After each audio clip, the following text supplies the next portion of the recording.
Assalamualaikum warahmatullahi wabarakatuh. Nama saya Deli Mustika. Saya berasal dari Universitas Sumatera Utara, jurusan Teknik Industri.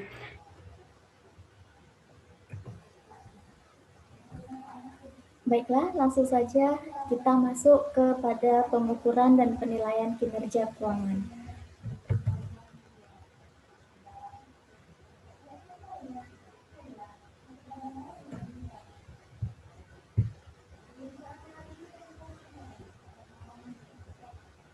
Kinerja keuangan yaitu di mana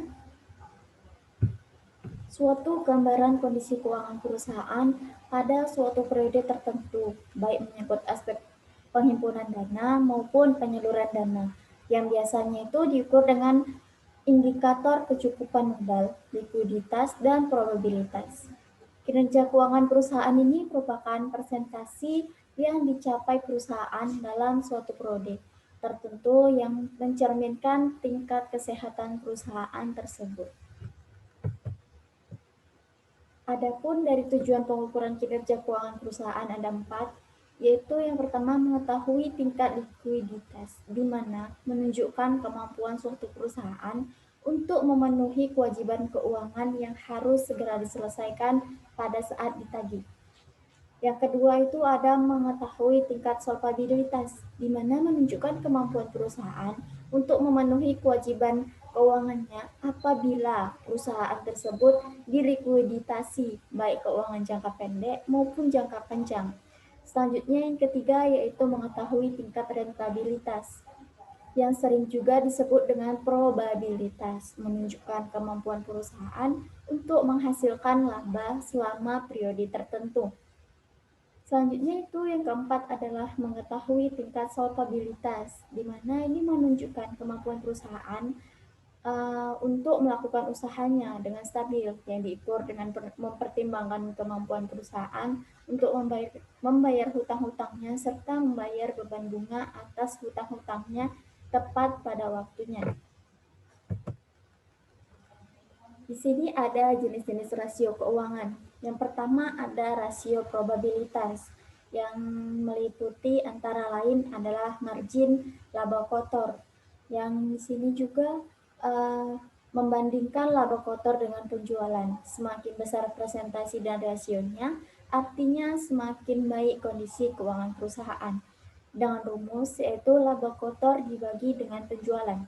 Selanjutnya ada margin laba operasi, di mana ukuran dari laba yang telah dikurangi dengan semua biaya dan pengeluaran, kecuali bunga dan pajak, dibagi dengan pendapatan. Hasil dari perhitungan tersebut merupakan gambaran laba bersih sebelum bunga dan pajak yang didapat dari setiap rupiah penjualan dan pendapatan. Dapat kita lihat yaitu dengan rumus laba sebelum bunga dan pajak dibagi dengan penjualan. Selanjutnya ada margin laba bersih, yang dimana digunakan untuk mengukur persentase yang dikurangi dengan bunga dan pajak setiap rupiah penjualan atau penjualan dengan rasio yang tinggi, berarti semakin baik perusahaan dalam menghasilkan laba. Dapat kita lihat dengan rumus laba bersih setelah bunga dan pajak dibagi dengan penjualan. Yang keempat yaitu ada return on asset atau ROA, yaitu digunakan untuk mengukur kemampuan perusahaan dalam menghasilkan laba dengan semua aktiva atau aset yang dimilikinya. Laba yang dihitung adalah laba sebelum bunga atau pajak. Dapat kita lihat juga rumusnya yaitu laba sebelum bunga dan pajak dibagi dengan total aset. Yang kelima ada return on investment atau ROI, yang dimana digunakan untuk mengukur kemampuan perusahaan dalam menghasilkan laba terhadap investasi yang telah dikeluarkan. Laba yang digunakan adalah laba yang telah dikurangi dengan pajak atau EAT dengan rumus laba setelah pajak dibagi dengan investasi.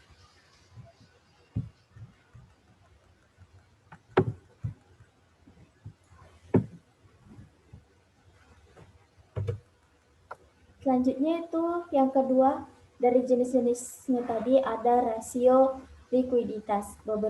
Beberapa di antaranya yaitu rasio lancar, yang dimana merupakan rasio yang digunakan untuk mengukur kemampuan perusahaan dalam memenuhi kewajibannya. Yang dengan rumus dapat kita lihat, yaitu aktiva lancar dibagi dengan hutang lancar dikali 100%. Yang kedua ada rasio cepat, di mana rasio ini digunakan untuk mengukur kemampuan bank dalam memenuhi kewajibannya terhadap para deposan dengan rumus yaitu aktiva lancar dikurang dengan persediaan dibagi hutang lancar kali 100%. Yang ketiga ada rasio kas, di mana digunakan untuk mengukur kemampuan bank dalam melunasi kewajiban yang harus segera dibayar dengan harta liquid. Dengan rumus yaitu kas ditambah aktiva serta kas dibagi hutang lancar dikali 100%. Yang keempat ada asset to loan ratio, di mana digunakan untuk mengukur jumlah kredit yang disalurkan dengan jumlah harta yang dimiliki. Rumusnya yaitu total loans dibagi dengan total aset dikali 100%. Yang ketiga ada rasio solvabilitas, yang meliputi diantaranya yang pertama, ada rasio hutang terhadap aktiva, digunakan untuk mengukur persentase besarnya dana yang berasal dari hutang, baik hutang jangka pendek maupun jangka panjang. Dengan rumus yaitu total hutang dibagi dengan total aktiva dikali 100%. Yang kedua itu ada rasio hutang terhadap ekuitas, di mana digunakan untuk mengukur hutang yang dimiliki dengan modal sendiri. Semakin kecil rasio ini, maka akan semakin baik untuk perusahaan. Sebaliknya, besarnya hutang tidak memenuhi modal perusahaan itu sendiri, dengan rumus yaitu total hutang dibagi modal dikali 100%. Selanjutnya itu ada rasio aktiva. Berikut ini ada beberapa dari rasio aktiva itu. Yang pertama ada rasio perputaran piutang, di mana rasio ini digunakan untuk mengukur efektivitas pengelolaan piutang. Semakin tinggi perputarannya, maka semakin baik pula bagi perusahaan. Dengan rumus yaitu penjualan kredit dibagi dengan rata-rata piutang.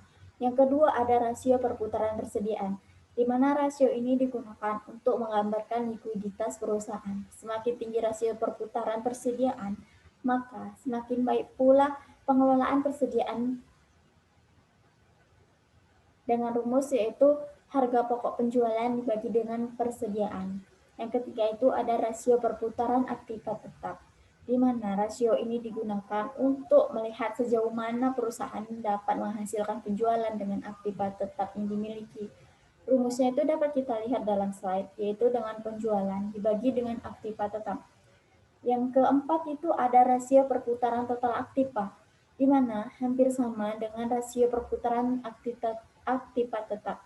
Hanya saja itu membedakan antara pada perhitungan kali ini, yaitu yang dihitung adalah penjualan dibagi dengan total aktiva. Jenis-jenis rasio yang selanjutnya ada return on equity ROE, yaitu memperlihatkan sejauh mana perusahaan mengelola modal sendiri secara efektif. Mengukur tingkat keuntungan dan investasi yang telah dilakukan pemilik modal sendiri.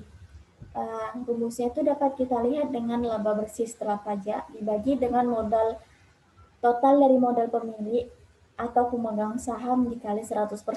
Yang kedua ada return on asset atau ROA, yaitu mengukur pengembalian atas total aktiva setelah bunga dari pajak.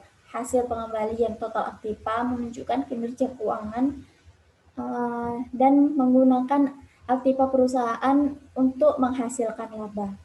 Adapun rumusnya yaitu laba bersih sesudah pajak dibagi dengan total aktiva dikali 100%.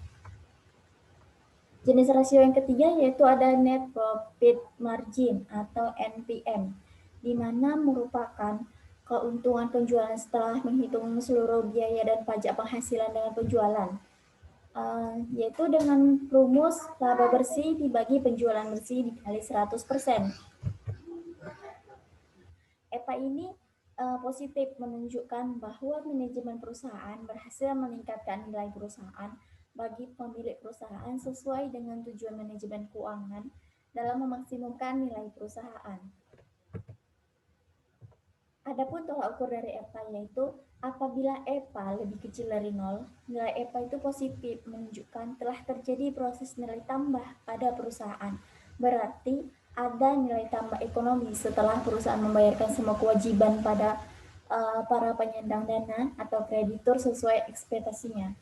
Selanjutnya itu ada apabila EPA sama dengan 0, yaitu artinya menunjukkan posisi impas atau break even point, yaitu tidak ada lagi nilai tambah ekonomi, tetapi perusahaan mampu membayarkan semua kewajibannya kepada para penyandang dana atau kreditur sesuai ekspektasinya.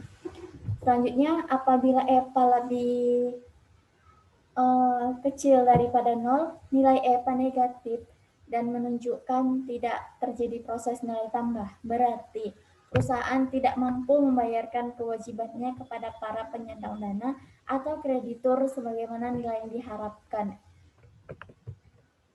Selanjutnya ada keunggulan EPA, di mana yang pertama yaitu sulit menentukan biaya modal secara objektif. Selanjutnya, yang kedua itu EPA terlalu bertumpu pada keyakinan bahwa investor sangat mengandalkan pendekatan fundamental dalam mengkaji dan mengambil keputusan untuk menjual atau membeli saham tertentu. Yang ketiga itu ada yaitu konsep ini sangat bergantung pada transparansi internal dalam perhitungan EPA secara akurat.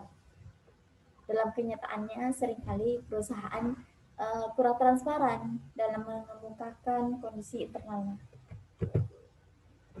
Adapun dari kriteria penilaian kinerja dapat kita lihat pada slide. Yang pertama itu ada kriteria penilaian cash ratio yang bersumber dari Surat Edaran Bank Indonesia nomor 13/24 DPNP tahun 2016. Yaitu ada peringkat sangat baik, baik, cukup baik, kurang baik, dan tidak baik. Selanjutnya di sebelahnya juga ada kriteria penilaian Return on Asset atau ROA. Hampir sama dengan peringkat yaitu sangat baik, baik, cukup baik, kurang baik, dan tidak baik.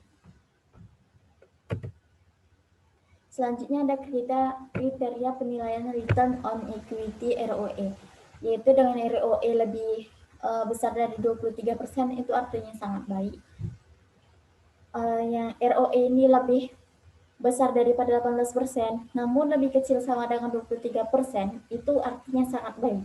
Dan ROE itu lebih besar dari 13%, namun lebih kecil sama dengan 18%, artinya cukup baik.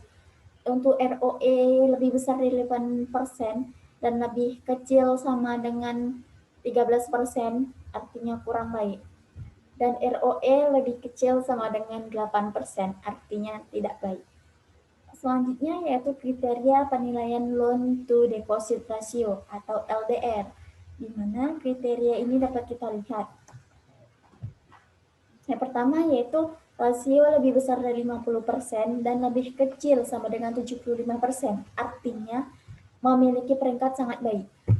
Yaitu selanjutnya ada rasio lebih besar dari 75% namun lebih kecil sama dengan dari 85%, yang artinya itu baik. Rasio dengan lebih besar daripada 85% dan lebih kecil sama dengan 100%, artinya cukup baik. Rasio lebih besar dari 100%, namun lebih kecil sama dengan 120%, artinya kurang baik. Dan rasio lebih besar dari 120%, artinya tidak baik. Selanjutnya ada analisis kinerja keuangan, di mana kinerja keuangan ini dapat kita nilai dengan beberapa alat analisis, yaitu contohnya dengan analisis perbandingan laporan keuangan, di mana teknik ini yaitu dengan cara membandingkan laporan keuangan 2 periode, baik dalam jumlah maupun dalam presentasi. Yang selanjutnya adalah analisis tren. Yang ini merupakan teknik analisis dengan mengetahui tendensi keadaan keuangan, apakah menunjukkan kenaikan atau penurunan. Selanjutnya adalah analisis presentasi per komponen, yang dimana teknik ini untuk mengetahui presentasi investasi pada masing-masing aktiva terhadap keseluruhan atau total aktiva maupun utang. Selanjutnya ada analisis sumber dan penggunaan modal kerja. yaitu dengan teknik analisis untuk mengetahui besarnya sumber dan penggunaan modal kerja melalui 2 periode waktu yang dibandingkan. Selanjutnya ada analisis sumber dan penggunaan kas, yaitu merupakan teknik analisis untuk mengetahui kondisi kas disertai sebab terjadinya perubahan kas pada suatu periode waktu tertentu. Analisis rasio keuangan, yaitu dengan teknik analisis keuangan untuk mengetahui hubungan di antara pos tertentu dalam neraca maupun laporan laba rugi, baik secara individu maupun selimutan. Selanjutnya ada analisis perubahan laba kotor, yaitu dengan teknik analisis untuk mengetahui posisi laba dan sebab-sebab terjadinya perubahan laba. Dan selanjutnya yang terakhir ada analisis event break. Dengan teknik ini untuk mengetahui tingkat penjualan yang harus dicapai agar perusahaan tidak mengalami kerugian. Selanjutnya ada informasi kinerja keuangan perusahaan dapat kita manfaatkan untuk hal-hal yang diantaranya itu untuk mengukur prestasi yang dicapai oleh suatu organisasi dalam suatu periode tertentu yang mencerminkan tingkat keberhasilan pelaksanaan kegiatannya. Selain itu, digunakan juga untuk melihat kinerja organisasi secara keseluruhan dan memberikan petunjuk dalam pembuatan keputusan dan kegiatan organisasi pada umumnya dan divisi atau bagian organisasi pada khususnya. Ada tahapan dalam menganalisis kinerja keuangan, yaitu yang pertama melakukan review terhadap laporan keuangan. Review ini diajukan dengan tujuan agar laporan keuangan ini yang dibuat sesuai dengan penerapan kaidah-kaidah yang berlaku. Selanjutnya ada melakukan perhitungan, di mana penerapan metode ini sesuai dengan kondisi permasalahan yang sedang dilakukan, sehingga hasil perhitungan tersebut akan memberikan suatu kesimpulan sesuai dengan analisis yang diinginkan. Yang ketiga adalah melakukan perbandingan terhadap hasil hitungan yang telah diperoleh, yaitu dari hasil perhitungan yang diperoleh, kemudian dilakukan perbandingan dengan hasil hitungan dari berbagai perusahaan lainnya. Selanjutnya yang keempat itu dengan melakukan penafsiran terhadap berbagai permasalahan yang ditentukan. Dalam tahap ini analisis itu dilihat dari kinerja keuangan perusahaan. Yang kelima itu adalah mencari dan memberi pemecahan masalah terhadap permasalahan yang ditentukan. Pada tahap ini ditemukan berbagai permasalahan dihadapi, maka harus dicari solusi guna memberikan suatu input agar apa yang menjadi kendala itu bisa diatasi. Nah, selanjutnya ini ada perbaikan atau solusi. Perbaikan dari kesulitan keuangan ini yaitu menurut Hanafi dan Halim tahun 2009 halaman 274. Yaitu yang pertama ada pemecahan secara informal, yaitu dengan dilakukannya apabila masalah belum begitu parah. Dan selanjutnya masalah itu tidak bersifat hanya bersifat sementara, namun prospek masa depan masih begitu bagus. Selanjutnya ada perpanjangan. Itu dilakukan dengan memperpanjang jatuh tempo hutang-hutangnya. Selanjutnya ada komposisi, dilakukan dengan mengurangi besarnya tagihan. Yang kedua itu ada pemecahan secara formal, yaitu terjadi apabila nilai perusahaan diteruskan dengan nilai perusahaan dilikuiditasi, yaitu dengan merubah struktur modal menjadi struktur modal yang layak. Selanjutnya, apabila nilai perusahaan diteruskan, nilai perusahaan itu akan menjual aset-aset dari perusahaan. Selanjutnya kita masuk kepada contoh kasus di mana ada PT Bangun Bersama, TBK dan anak perusahaan dikenal sebagai perusahaan yang mapan dan terkemuka di setiap kategori bisnisnya. PT ini bergerak dalam bidang food dan beverage, masuk kepada top 10 value creator untuk kategori perusahaan Udah, capek aku ngomong.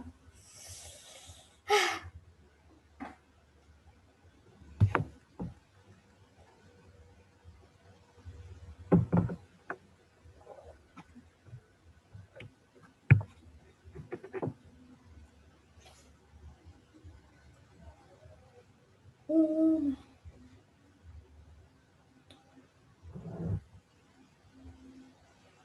Hmm.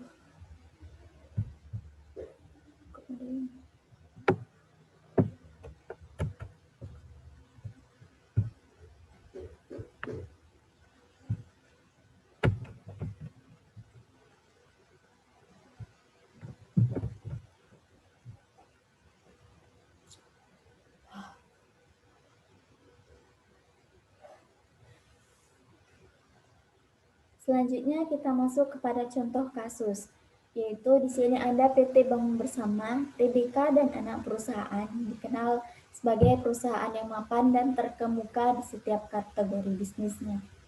PT Bangun Bersama ini bergerak pada bidang food dan beverage, dan ini masuk ke dalam top 10 value creator untuk kategori perusahaan publik Indonesia dengan aset lebih dari 1 triliun pada tahun 2017 berdasarkan ranking EPA terbaik dan menurut majalah Fortune PT Kinerja Keuangan. PT Bangun Bersama ini pada periode 2009 sampai 2011 berdasarkan analisis rasio keuangan dan untuk mendeskripsikan kinerja keuangan PT Bangun Bersama, yaitu diukur dengan metode Economic Value Added atau EVA. Yaitu pertama masuk kepada perhitungan rasio likuiditas, yaitu rumus dapat kita lihat pada slide, di mana pada tahun 2019 current ratio itu ada sebesar 116,31% dan quick ratio itu ada 70,41%. Nah, di tahun 2010 current ratio itu sebesar 203,65% dengan mengalami perubahan lebih dari 87,34%. Untuk quick ratio itu sendiri sebesar 146,40% dengan mengalami perubahan sebesar lebih dari 75,99%. Untuk tahun 2011, current ratio itu sebesar 190,95%. Dia mengalami perubahan penurunan sebesar 12,7%. Dalam quick ratio pada tahun 2011 yaitu sebesar 140,01%,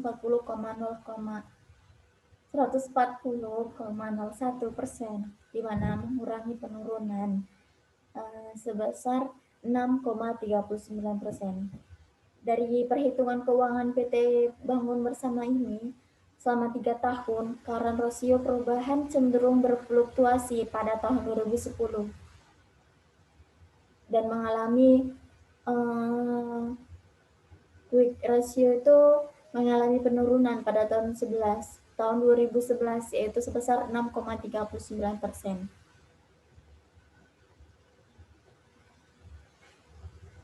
Selanjutnya yang kedua ada perhitungan rasio solvabilitas. Dari rumusnya dapat kita lihat pada slide.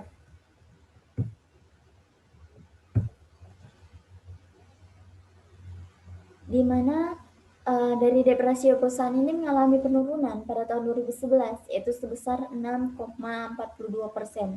Dan pada umumnya pemegang saham ini lebih memilih tingkat debt ratio yang rendah karena dengan debt ratio yang rendah akan menguntungkan sehingga pada stakeholder ini mendapatkan dividen yang lebih besar. Debt equity ratio tertinggi pada tahun 2009 yaitu sebesar 104,7%, sedangkan debt equity ratio terendah terjadi pada tahun 2011 yaitu sebesar 29,26%. Selanjutnya itu ada perhitungan rasio aktivitas. Rasio ini itu tertinggi terjadi pada tahun 2009, yaitu sebesar 7,7 dan itu mengalami penurunan pada tahun 2010. Namun, terjadi kenaikan kembali pada tahun 2011. Ini menunjukkan bahwa itu perusahaan kurang efisien. Dan untuk perhitungan rasio profitabilitas itu dapat kita lihat, yaitu GPM pada tahun 2010 mengalami peningkatan sebesar 4,55% dan mengalami penurunan pada tahun 2011 yaitu sebesar 4,75%. Untuk OPM itu terbesar pada tahun 2010 yaitu 16,39% dan mengalami penurunan di tahun 2011 sebesar 15,11%. Peningkatan NPM ini terjadi pada tahun 2011 yaitu 10,79%. Peningkatan ROI terbesar itu pada tahun 2011 yaitu 9,13%. ROI ini juga mengalami terjadi pada tahun 2011 yaitu sebesar 1,78%. Sedangkan pada tahun 2010 mengalami penurunan sebesar 4,69%. Yang kelima itu ada perhitungan ekonomi value added. Ini berdasarkan dari hasil perhitungannya dapat diperoleh bahwa kinerja keuangan pada PT Bangun, TBK dan anak perusahaan pada tahun 2009 sebesar 38.999,17 dan pada tahun 2010 sebesar 99.197,35 dan tahun 2011 sebesar 1.368.847,78. Jadi dari hasil EPA ini meningkat setiap tahunnya. Ini menunjukkan kinerja perusahaan yang semakin meningkat. Selanjutnya dari perbandingan kinerja keuangan ROE dan EPA ini peningkatan return on investment ini dikarenakan perusahaan mampu meningkatkan pendapatan dan aset dari tahun sebelumnya yang mengakibatkan kenaikan pada tingkat laba bersih sesudah pajak. Keadaan ini memperlihatkan semakin besar tingkat penghasilan atau laba bersih yang diperoleh dari total aktiva perusahaan sehingga dapat diketahui bahwa perusahaan menunjukkan prestasi yang cukup baik. Selanjutnya yaitu ada kesimpulan di mana dari kinerja PT Bangun tadi itu yaitu pada kas rasio pada tahun 2010 terjadi peningkatan sebesar 87,34%. Akan tetapi pada tahun 2011 terjadi penurunan sebesar 12,7%.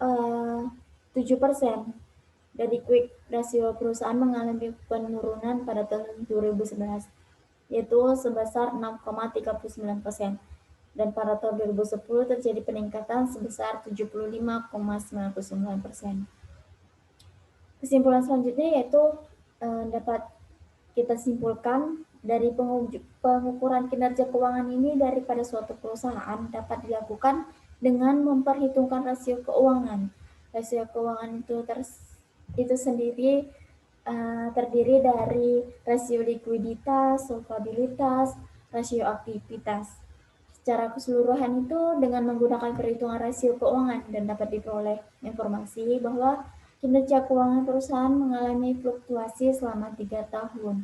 Hal ini disebabkan karena jumlah hutang lebih besar daripada jumlah dari aktiva lancar. Selanjutnya ada EPA, yaitu membantu perusahaan dalam menghitung nilai tambah ekonomis, di mana nilai tambah ini ditunjukkan pada stakeholder. Dengan adanya nilai tambah, maka perusahaan dapat dikategorikan sebagai perusahaan yang mempunyai reputasi yang bagus. Ini juga menunjukkan faktor penunjang bagi perusahaan untuk menarik minat stakeholder dalam berinvestasi. Sekian presentasi dari saya. Kurang dan lebihnya saya mohon maaf. Terima kasih. Assalamualaikum warahmatullahi wabarakatuh.